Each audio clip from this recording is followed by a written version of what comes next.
Soy Juan Ordeix, profesor de negociación de acá de la Facultad de Ciencias Económicas de la Universidad de Buenos Aires. El tema que quiero hablar hoy son las negociaciones atípicas, donde se rompe la lógica obtener-ceder, que es lo que todos conocemos en las negociaciones. Vos me das algo, yo te doy algo y demás. ¿Cuándo sucede eso? En las negociaciones en situación de crisis, que las conocemos, son situaciones de violencia o personas que están cortando la calle, o el caso más conocido, una toma de rehenes, ¿no? Imagínense un negociador, como se ve en las películas, que se enfrenta a una situación como esa.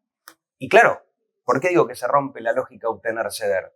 Porque no existe tal cosa como, bueno, tenés 10 rehenes, dame 8, después 9. No existe eso. Sino que te tienen que dar los 10 y además no hay nada que uno le pueda dar a cambio al interlocutor, ¿no?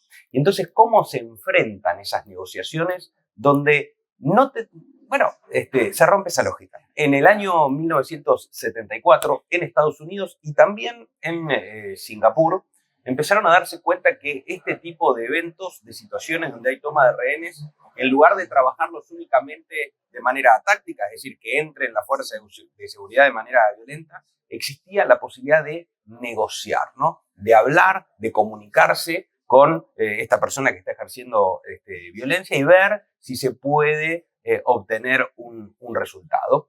Y finalmente lo que establecieron fue que estos grupos profesionales deben tener un equipo de negociadores profesionales.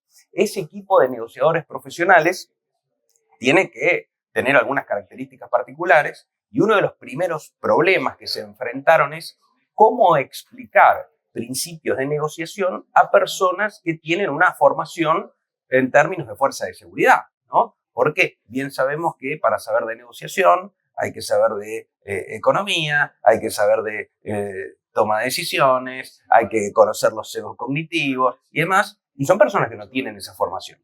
Entonces crearon lo que se llama la escalera del cambio del comportamiento y que se las voy a comentar ahora brevemente para todas las negociaciones que puedan tener porque realmente es muy útil.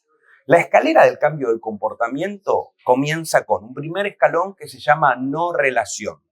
A diferencia de las relaciones comerciales o cualquier negociación que nosotros estamos acostumbrados, cuando uno llega a una situación de una negociación en situación de crisis, bueno, no conoce o no sabe nada del interlocutor. Por eso hablamos de una no relación, mientras que en una negociación comercial uno podría conocer a la otra parte o conocer su historia y demás. El segundo paso se llama empatía. Empezar a crear un vínculo con el interlocutor a partir de la comprensión de lo que le pasa y no juzgar.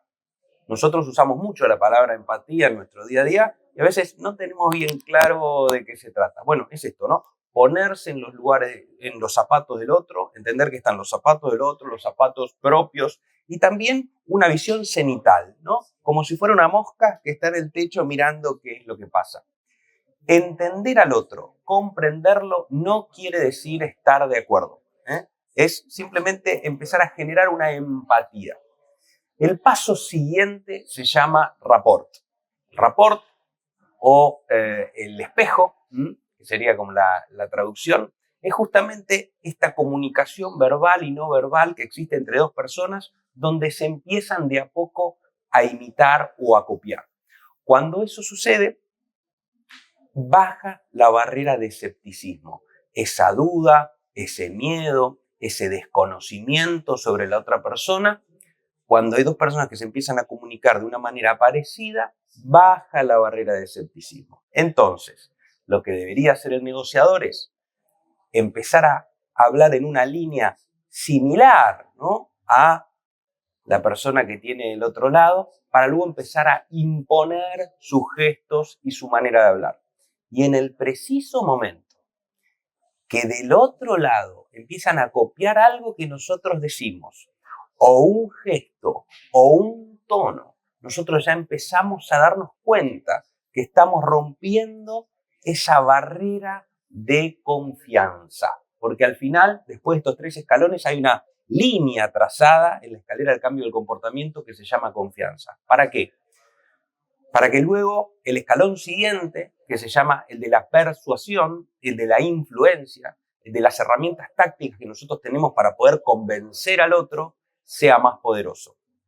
Históricamente se ha estudiado la persuasión y la influencia como cambios en la comunicación para poder aumentar las probabilidades de que otra persona diga que sí o acepte nuestra propuesta.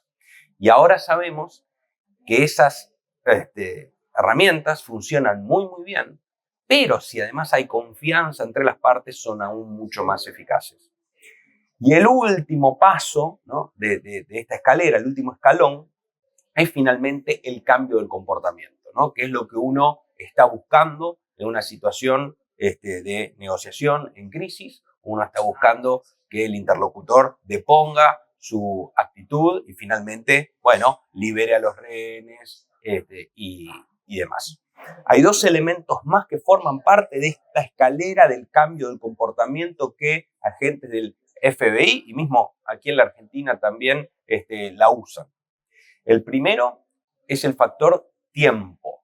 El tiempo en las negociaciones en situación de crisis juega a favor de los negociadores, porque la persona que está tomando rehenes, el delincuente, es uno solo, mientras los negociadores pueden ser muchos, ¿no? Y entonces juega a favor.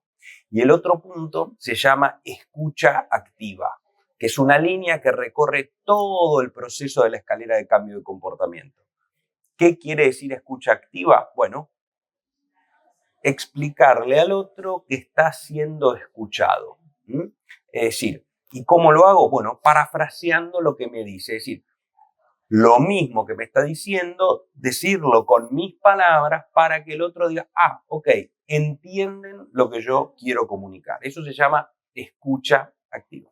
Entonces, estos son los elementos de la escalera del cambio del comportamiento que aplican en negociaciones en situación de crisis, pero que también uno se puede dar cuenta que para cualquier negociación de la vida, si uno sabe que en muchos casos desconoce al interlocutor, luego empieza a generar empatía sin juzgar su posición, luego aplica el rapport, que es este espejo, ¿no?, esta sintonía con la otra persona para poder cruzar esa barrera que se llama confianza, y luego aplica los principios de la persuasión, seguramente obtenga buenos resultados. Siempre esto atravesado por la escucha activa, como dijimos recién. Así que bueno, este es un aporte para mis compañeros de ciencias económicas que son grandes negociadores. Hasta siempre.